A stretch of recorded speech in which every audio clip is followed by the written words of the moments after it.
Hey guys, it's Al, and today's video is going to be accompanying a blog post I'm putting out this afternoon, which centers around the topic of self-care, and specifically with the issue of mental health and how to really take care of yourself, and kind of understanding how important it is to take time out of your day to really focus on how you're thinking and how you're feeling in relation to that, so as to not have bigger issues and flare-ups happening down the road. And so one of the things I really wanted to focus on with this particular piece, in lieu of the fact that the holiday is right around the corner, is that a lot of us have this stigmatism attached to the fact that we may sometimes go through bouts of depression, or we may go through anxiety, or we may go through bipolar issues, or whatever the title is that goes to the general category of mental health. We all suffer from something. But we've been conditioned to believe that we shouldn't talk about it, and that it's something that is to be shameful of because of the fact that what will other people think? And the truth is that other people really don't think about it because they themselves are going through whatever their vice is, right? They're all going through their own particular form of shadow work.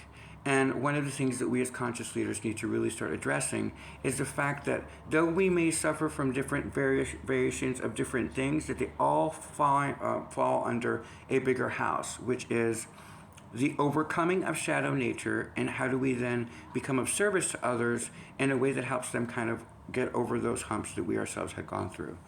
And so with mental health, one of the things I really noticed as of late is there are a lot more conscious leaders now stepping forth, really addressing the concerns that go with it, and how they overcame the shame of what it felt like to feel like they really couldn't address it publicly because they knew that they would be branded in XYZ. But one of the things about real leadership is that at some point you realize that true leaders stop caring what other people think about them and their process of how they got to where they are, if they really truly want to step into their own empowerment, right? And though that's not speaking to people that you work with or people that are part of your particular network, but you do start to take more accountability in really understanding that you as an individual have to go through this, and sometimes you're going to have to do it very publicly because you never know who's following you on the journey. And so one of the things that really happens with mental health is that a lot of people get into this feeling, I should say it's a feeling more than anything else, where they feel completely isolated and they feel like no one will ever understand, but they never really take that step to step forward and really address it publicly in a way with their friends, feeling that because it's such a stigmatized condition or title to it, that because the other person suffers from depression and they're having anxiety, that they can't be there for each other. When in truth it's the complete opposite. Someone who suffers from bouts of depression really can feel what anxiety is, because in depression your brain doesn't ever stop, whereas anxiety is just flare-ups, right? And so as a spiritualist, what I really wanted to focus our attention on is really getting to the nitty-gritty as to what it is that we all share in common, right? And this is one of those things, because no matter who you are, life is all about evolution. And the only way to truly evolve is to pass a series of tests. And some of them are ingrained mentally, some of them are physical tests, some of them are conditional testing, some of them are environmental tests. But all of them are there to help us actually persevere and showing the universe how it is we then get beyond whatever the obstacle is before us. And so sometimes some of the things that can really, really screw people up and feeling like they relate to others is that we're so used to being told that to have mental health concerns, that it's a chronic condition, and that if you suffer from it temporarily, that you're not really suffering from anything, that it's just like a momentary flare-up, which is, in truth, it's not true, right? Because we know that if you have those throughout your lifetime, that they kind of add on to each other if not addressed. And so one of the things that we can start doing is removing the branding to some of this, so as to empower our people to understand that they are a lot more connected to each other than they really think. And so in addressing the topic, what I really wanted to share with you was kind of my own journey, so as to understand why it is I speak so candidly on the topic without really any fear of anybody else's opinion on it. And the first thing is that I finally realized in my life that no one else's opinion matters beyond my own life, right? Because at the end of the day, what I realized is what you experience in airplane crashes, which is before you try to save or help anyone else in the world, you first have to put your own oxygen mask on.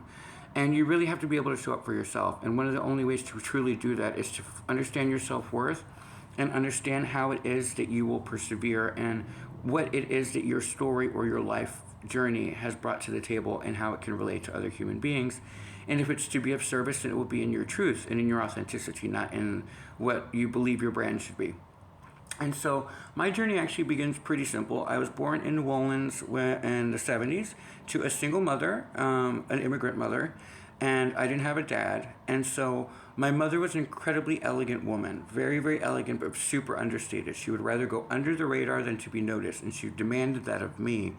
And I'm a triple Cancer, triple Leo, so my entire life has been about trying to balance the outgoing nature, which is the Leo side, and then the more demure side, which is the Cancer side, the more intuitive, connected to like spirit and stuff.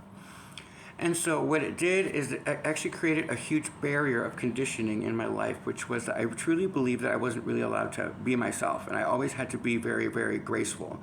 And what it did is it became very stifling. And so by the time that I was molested, I had already begun to get so introverted that I really wasn't saying anything to anybody as it was. So you can only imagine how bad it got from that little pebble to then being molested, which then became a huge boulder that was blocking me from really wanting to share anything about myself because I had been so betrayed.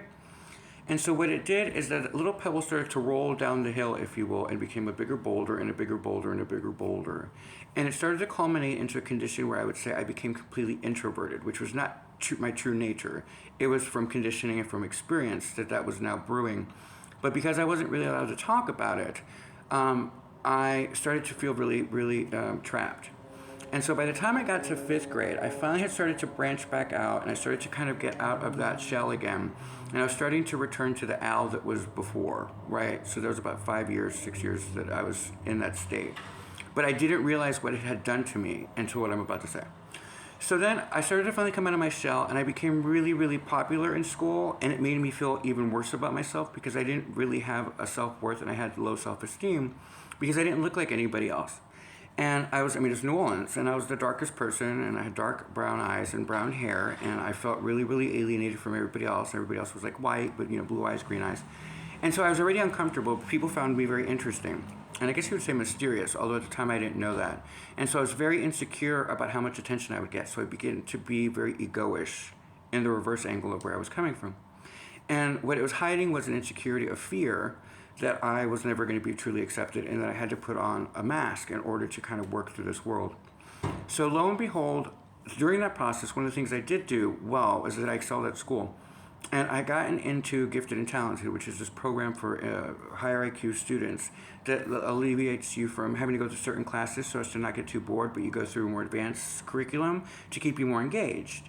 And the day that I got in, my mother pulled me aside and she said, because she got a phone call and she said, yeah, he's in. So she pulled me aside. I had gotten back from a date with some girl. And she said to me, it was 6th grade. And she said, or 5th grade, I can't remember, but it was 5th or 6th grade.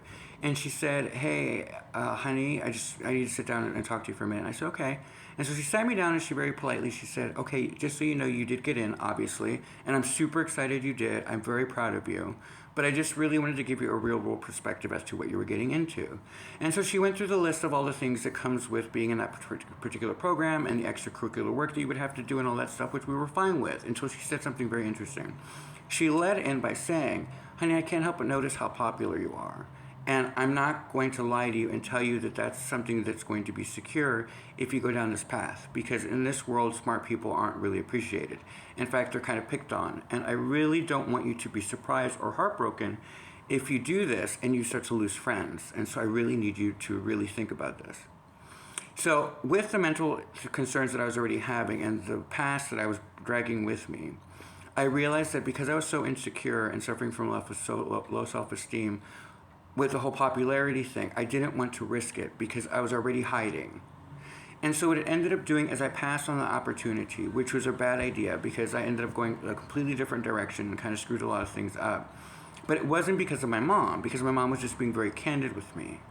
But what I'm saying to you is notice how by not talking about it at such a young age and by keeping everything so internalized, all of the right choices that I should have made to be in right alignment were completely obliterated by wrong choices made from insecurity, fear, and doubt. And so what ended up happening is that I turned that down, and it was one of those programs where you probably could have skipped grades and all this stuff. So I then I moved from New Orleans to Los Angeles with my mother. And the curriculum here was I'd say about a year to 2 years behind us in New Orleans. So when I got here, there was no Gifted and Talented, no nothing to then try to balance back. And so I dropped out by 8th grade. And one of the things that it led to was I ended up in a cult, and it was this whole thing, right? Like it just went this whole spiral that came all about for me just not feeling worthy and not feeling like I could really share what I was going through. And it was such a young age that it was really formative. And so I started to act out in ways that really, really weren't for my highest good. And I started to do a lot of drugs, and I was having sex very early. I think I started to have sex when I was 13. And all of these things really spiraled into a very, very negative space where I was putting all of my effort was in hiding all of my truth and being ashamed of the fact that I was suffering from my sexuality and all of these other things that were going on, and I just didn't want to talk to anybody about it, and I couldn't really talk to my mom about it because, you know, she was one of those moms, like if you told her something, she would really be invested in it, and it would be something that was completely opposite of what she had kind of predicted would happen. And so I became very reluctant to share with her a lot because I didn't want her to worry. And so I internalized everything into an unstable house, if you will. And so the more I acted out and the more crazier I got, the more I started to really spiral downwards. And what it was coming to was the point where I finally one day realized that what I was suffering from was low self-esteem, and that I had massive bouts of anxiety attacks. And what ended up happening one day is I finally confronted my fear, and I didn't take any medication or anything like that, and I just decided that I was going to go it. But it was a very hard road. And I look back on it now, and I realize that if I would have just talked to my friends about it, I would have learned what I learned now, which is that all of them were going through the same thing, just in variations, right? Everyone was going through an insecurity at that point, and they were looking at body dysmorphia. I found out that some of my friends were going through bulimia and all this stuff, and some of them were suffering from domestic violence with their boyfriend. Well, not domestic violence, but like they were being beaten by their boyfriends or girlfriends, and it was all of these things that no one wanted to talk about that everybody was going through. And I remember thinking that if we just would have spoken to each other, we all probably would have had a much better course of action throughout our life. And so the older I got, the stronger I got. So I can't ever look back on it and say I regret my choices completely because it made me the man I am. I do look back upon that journey and I just think to myself, that's not something I want for our children, and it's not something I want for your children. It's not something that we as conscious leaders want for humanity, to continually go down the wrong paths on a regular basis, expecting different results when all of us have done the same thing. And the only way to really, really address it in a way that doesn't become castigating towards another is to kind of just look at them and just say, hey, here's my story. And just so you know, I can go into specifics if you want me to, but it didn't really go well. And I can just tell you that though every individual is different, that where you're coming from is universal, and that what you're actually experiencing is something that every teenager or every person experiences, just they experience it through their own personality. And so from that point, I started to really, really become conscious of the mental state of people in general, and I became a lot more conscious of how I interacted with people. And when people would have bouts of anger or flash out at me and be all triggered, I would kind of look at them and kind of try to assess where I could relate to them and whatever the insecurity was that was making them even react to me to begin with. And what it did is it brought a lot more harmony to situations that maybe wouldn't have been if I would have been in that other headspace. But I had to go through the journey. And in the end, what it was from a spiritual standpoint was that I had to go through my shadow. And the shadow was dark. It was really dark. I mean, I was going through a lot. I didn't tell anybody at school or anybody that I'd been raped. I didn't say anything to anyone. My mother was the only person my family knew, and nobody else knew. I didn't tell anybody. And so I didn't speak to any counselors. I didn't do any of that stuff. And then with the issues that I was having with her being very overpowering and not letting me really, like when we would go out and play and stuff, she would always be 2 steps behind me, controlling how much fun I had. And she didn't mean to, but she was very protective. And so it became kind of a very dark shadow for me later to kind of overcome, because now even as an adult, I really don't like a lot of attention. I'm getting used to it because of what I feel my calling is down the road. But that doesn't mean that it doesn't come with a consequence, right? It's a big sacrifice for me sometimes to do it. And what I ended up having to do, just for those of you who are on this path with me that kind of suffer through what I was suffering through, is I forced myself to become a bartender when I moved from LA back to New Orleans, because I was so introverted and I had spiraled into such a dark place where the isolation made me just do more drugs and more all of sex, like had random sex with people and all that stuff. And I needed to find a way to get back into the real world. I needed to do it in a big way. And in New Orleans, the only way to really do that is to kind of go into hospitality. And so I had to become a bartender, and that's a really outgoing profession. And so I had to learn how to become popular again. I had to learn how to be extroverted when I was the complete opposite.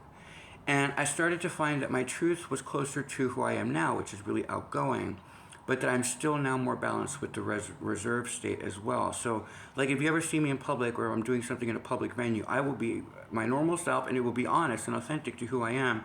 But as soon as I go off stage, I immediately go to me, which is quiet, don't talk to anybody. I don't call people. Like, people know that they need to get a hold of me, they text me. I don't talk to people unless it's an emergency on the phone, and I kind of just shut everything down because I always make sure that I have my mental health in my priority. So I don't over engage, and I don't deal with a lot of news outlets that are all negative. I don't really engage in a lot of fear mongering. I don't pay attention to people who are all drama. I kind of have removed myself from it. But I had to go through a very dark period where I had to pay the consequence for that, which was I didn't want to hang out with the same people I used to hang out and love because I outgrew it. And when you're already insecure about losing friends and then you actually manifest that because you have to in order to grow up, it really makes you go into a really dark place. And so I found myself in what they call a dark night of the soul. For those of you who are spiritual, you'll know what that is. But for those of you on LinkedIn, you may not know what that is. So throughout every soul's journey through evolution, there comes a point where they pay their karma down in what they call the dark night of the soul. And it's a theory that we have as spiritualists, which actually speaks to, in order to release all your karma in basically one go or in bunches, you allow a lot of negativity and a lot of negative things to happen to you so as to make you grow very, very quickly and to burn through karma. And so what I really didn't realize is that not only had I already been through a life of, let's say, mastery, where I was trying to graduate, if you will, from a spiritual standpoint, I then added extra fire to it by completely doing a 180 in the middle of my life. Because what ended up happening naturally was I found a place of peace in my being different. And I started to own it outwardly. So where I was trying to hide everything for the first half of my life, suddenly that was obliterated by nothing but light. And then I was very forceful in my boundaries and who I was and my spirituality and kind of the fringe things that I believed and all that stuff. And I wasn't hiding anything anymore. And so I went from going one way to completely going the opposite way. And I kind of shot forward. And I burned through a lot of friendships. In fact, I ended up very, very isolated and alone. And it was part of the process, right? But I didn't understand it because nobody really ever talks about that part of spirituality. A lot of people just assume that if you're a religious person that you've always been religious, and so that you understand that you can't really hang out with other people. But in spirituality, it's not like that. No one tells you that you can't do something. You just naturally arrive into your own power, and you immediately just start disallowing things that don't vibrate at your nature. And so what it did is, in an unprepared state, it sent me into a dark night of the soul because I was literally left with no mom, no family. I didn't talk to anybody. I was by myself. I had alienated everybody, and I needed to, and I knew it, and I had to go through this by myself. Never realizing that there are communities out there who have all been through the dark night of the soul journey, and that if I just would have known more about it, I would have had help and aid at my service that wasn't medical and it wasn't drug related. It wasn't me trying to be sedated. I wanted to work my shadow. I needed to work my shadow. And I didn't have anybody there because I thought that I was by myself. And what I want you all to know is that you're absolutely not by yourself. You're not obligated ever to go to a medical person unless you are in need of that, right? Like, it's not medical advice, but there are other avenues. You don't have to go to a religious house. You can go to a spiritualist, or you can go to somebody who's in herbs, and there's all of these, there's like a buffet of opportunity for us as a species to find what vibrates at our level and to then be able to walk that. But because nobody talks about it, and especially not at that time, I didn't know that there was something called the dark night of the soul. I didn't know that for all spiritual beings that this happens to them, and that they suddenly find themselves completely ostracized from everybody, and people talk about them. I mean, you should have seen it. There was 2 years of my life where everybody talked shit. I mean, I was made fun of, I was ridiculed. They were like, I would never amount to anything. I mean, I've shared this part of my story before, but in snippets. But people forget that when I talk about it, I actually experienced that journey. Like, there was no buffering, there was no one for me to talk to. I wasn't talking to my family at the time. I wasn't talking to any friends. All I had was what I call the great architect. And so but I had to go through it, and I knew that I had to do it. So what ended up happening is that I got to a point where I became so comfortable in being alone that I stopped trying to re-engage the world, and it put me in a dangerous situation where I became basically like a hermit. And I started to then, in that process, kind of block any possibility of a future with someone else in my life, because I became more in alignment with a very spiritual being, but kind of disconnected from the real world. And so it then brought another slew of problems to me that no one was talking about, which was you can't live in this world being disengaged from it, because then what's the point of you being here? Why are we going through what we're going through? So it brought like this midlife crisis, but it wasn't midlife, it was a very spiritual thing. And so I had to really hone in on my skill set and really understand what my gifts were and what the divine was asking of me. And I had to really go so deep inside that I left a lot of possibility for most people to follow me, because up until this point, nobody really talks about this stuff. And for me to even say this, can attract a lot of negativity, but I'm okay with it now. But notice the trajectory of how it started off with being insecure and suffering from low self-esteem, and the person that you see now is a complete 180-degree person from who that was. And now I'm complete opposite. Now I'm all about, being my authentic self, but finding a way to work with teams and trying to find my way back into the real world, if you will, in a way that's actually productive and that brings unity to chaos. But I had to go through the chaos. So what I'm trying to say is that every journey is going to be different. But because we are, as a species, so polarized and so individualized to the point where we're isolated and almost like lambs being picked off left, right, and center by people who don't mean us well, who just want us to suffer or to be medicated or to be whatever it is that makes them have some sort of power over us, you have to understand that the process to then get out of that becomes very isolatory in a different way. And it creates a bunch of other mental health issues that come along that aren't really issues, but are actually you taking back your power. And it goes from a mental issue concern to a mental health concern. And it changes your vibration in a way that then starts to bring more light to the situation. But if we don't share it, if we don't engage it, if we don't talk about it, and we don't share each of our experiences, then people won't see themselves in your journey, and they will still believe that they are alone. And it breeds suicide, and it breeds self-loathing and cutting and really horrific things that people do to themselves, or a lot of sexual where they go and have sex with just anybody, really destructive things that we then engage in, feeling that we're so an abomination that we forget that we're more universal than we think we are. But since no one really talks about it, and the people who are talking about are so specialized in specific titles, that we're losing a lot of people who don't fall into any title, but that may suffer from things from here to there in bouts, right? Or that suffer through through trauma. And we don't really talk about that because a lot of people want them to go just get medical help, but a lot of us don't want to be medicated. We don't want to experience our life as a zombie. We want to experience life by working through the shadow. So what this piece was centering was around that, which was, if you're going to face your shadow, then understand that it's dark. And the only way to get through it is to really walk the path and to understand that what you're suffering through with depression and anxiety could be passing, and that there's always another day where everything can turn on a dime. But if you don't try to do it, then you just end up stagnated. And there's nothing worse to the mental health of someone than to feel trapped, right? You see it with animals.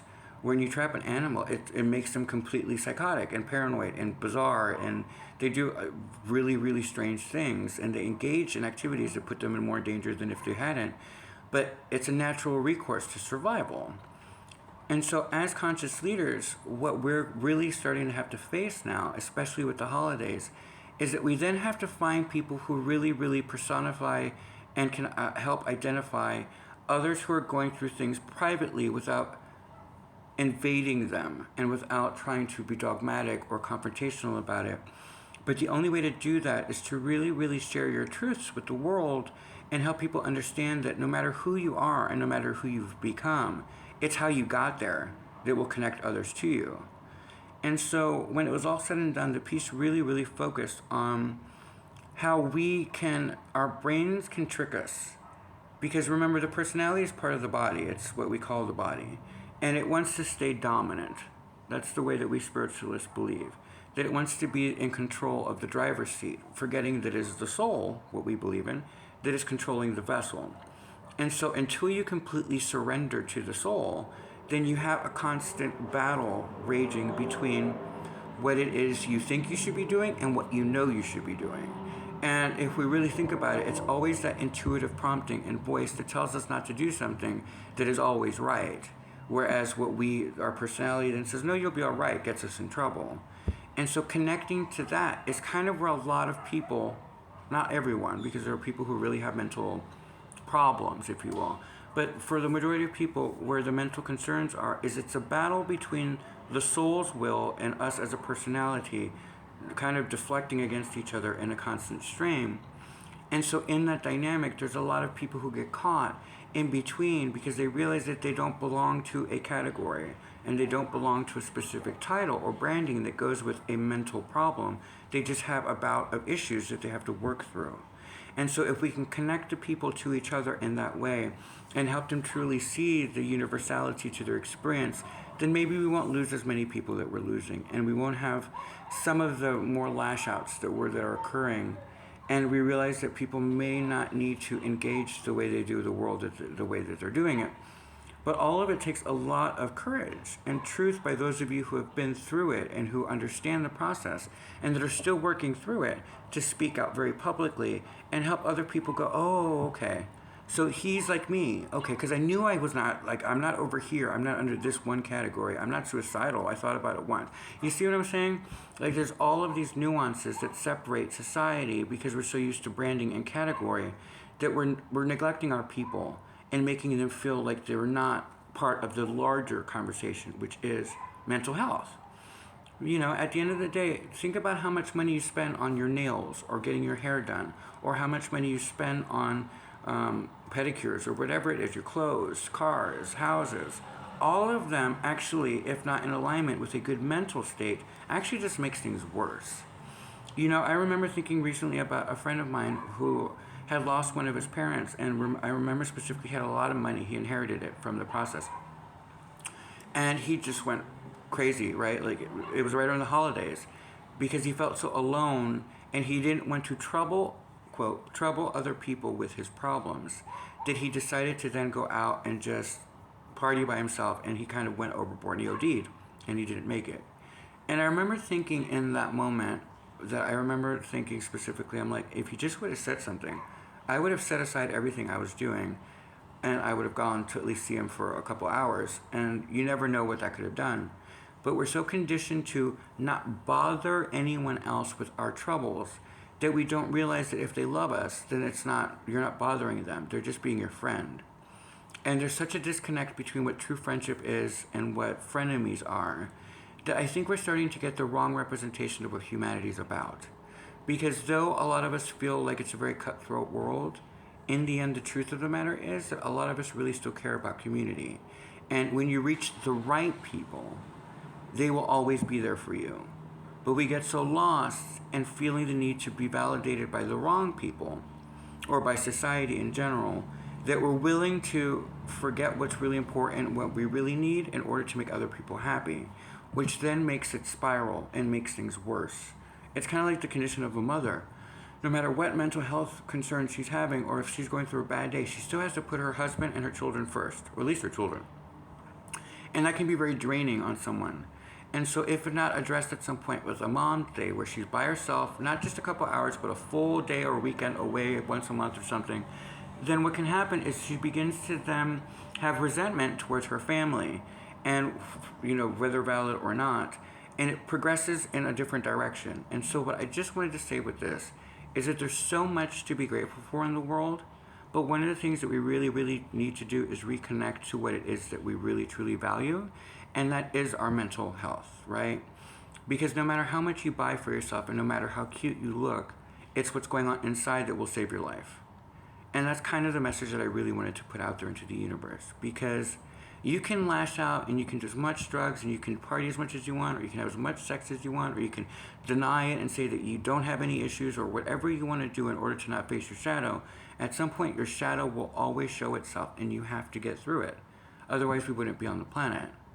So as a spiritualist, not as a medical advisor, as a spiritualist, what I just wanted to speak to is everyone needs to just realize that everyone is going through something, whether they want to admit it or not. And if they don't want to admit it, then they may be under the category of narcissistic or egoish, right? Where their pride is more important than being of service. But that's okay, then they're on their own journey. But just understand that everyone on planet Earth has struggle, and everyone has to overcome a cross that they are bearing. It's part of Christ consciousness. So how do we then help each other overcome those things without first being honest about our own journeys and then reaching out to people and being like, hey, I've been through it. This is my own experience, and hopefully that will help somebody have a better day.